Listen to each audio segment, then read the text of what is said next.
Well, it's now time for us to get the sports update, stories from across the globe from the world of sport. Ebi Iomon joins us. Good morning, Ebi. Welcome to the morning show.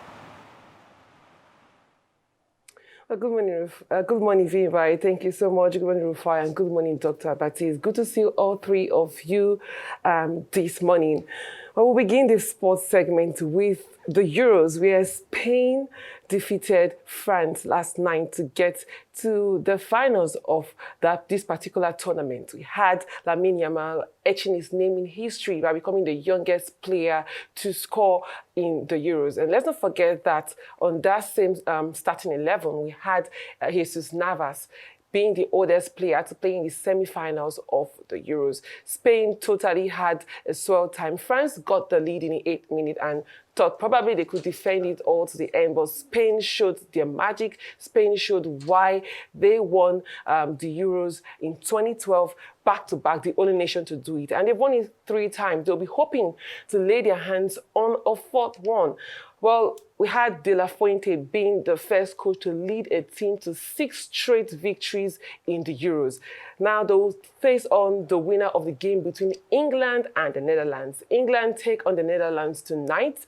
Have a very interesting matchup today because all eyes will be on Cody Gakpo, Bukayo Saka, Bellingham. We want to see if Memphis Depay can step up, or VDV, that is Virgil van Dijk, if he can do something different. But Spain definitely stunned the world yesterday. So many expected them to get a victory, but Lamine Yamal proved to Rabiot that it's not just age, because leading on to that game, Rabiot had come out to say that Lamine Yamal has done so well, but he has to prove himself to get to the finals.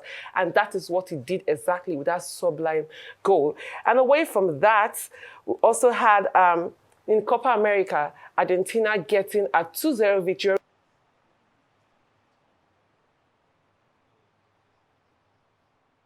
Argentina also into back-to-back finals of the Copa America. We had Messi getting in a goal, getting his 109th international, second all-time behind Cristiano Ronaldo, who has 130 career goals.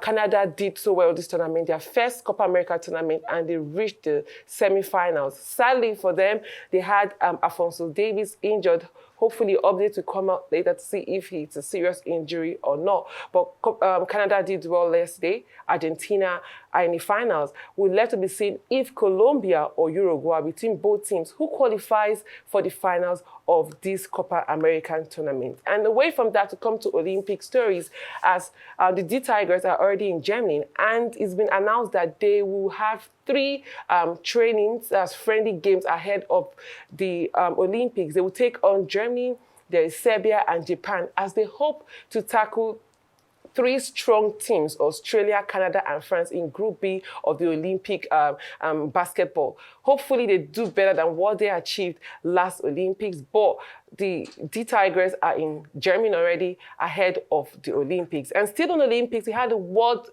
200-meter champion for the women, that is Shericka Jackson, a Jamaican, suffering an injury scare yesterday when she was running in the Hungarian athletics Grand Prix. But her agent had come out to say that it is not so serious, that she had a little cramp in her hamstring. Let's not forget that the 100-meter Olympic champion, that is Ellen Thompson, is out injured and is not going to partake in this Olympics. And the 200-meter, that's for Shericka Jackson, she'll be hoping to come back strong as the Olympics starts July 26th. She has run the second fastest time in 200 meter. Hopefully Jamaica does not lose this, as they also have Shelley and Fraser Price, who will be running in the 100 meter and 200 meter as well.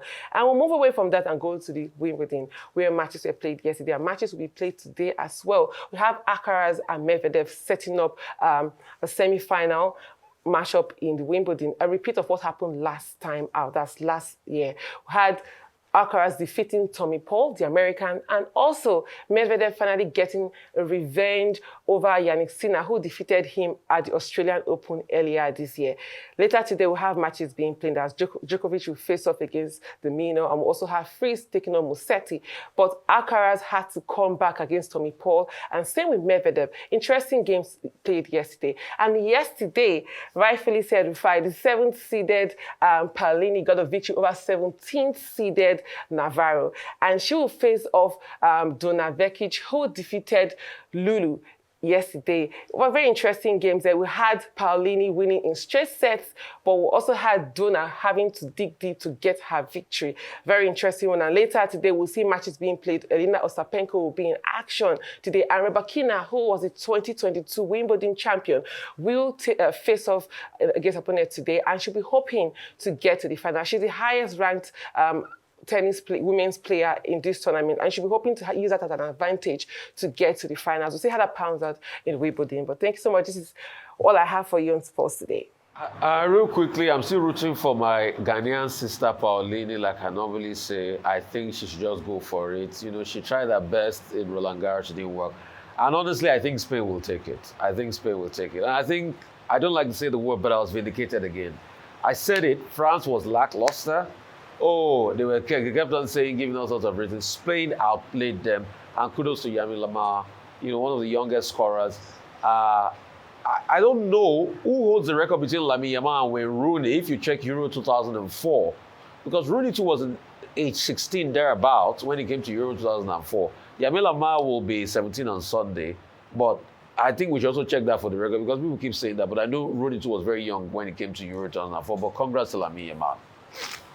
For me, shining star is Emma Navarro. And, I decided to read up a little bit on her. It turns out she's a billionaire heiress, daughter to Ben Navarro, whose father, Ben Navarro himself, the father, owns a massive financial empire. I believe one of his assets is Credit One.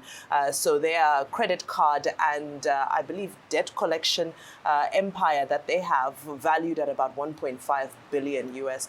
So fantastic to see, because when you look at her uniform that she was playing in, you'll notice that Credit One logo was there. Guess what? Her father has started buying up some of the bigger tennis engagements in the US already. Cincinnati Open, he's bought that.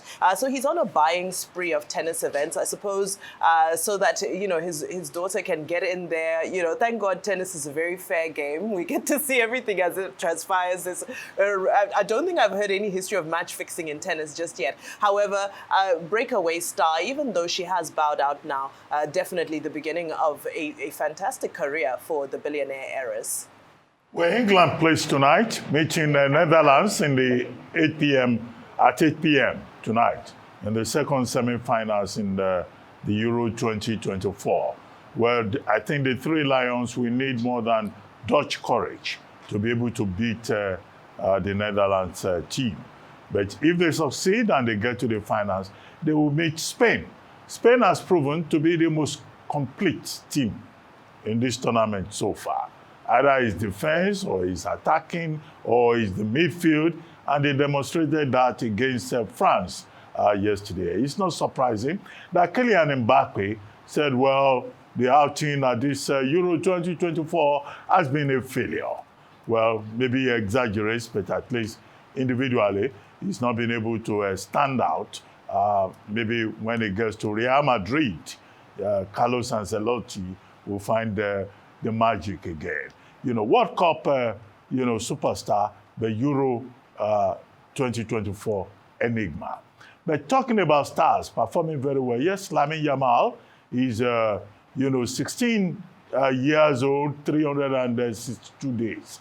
He will be 17 on July 13. But what is remarkable about Lamine Yamal yesterday was how this 16-year-old boy saved the whole nation.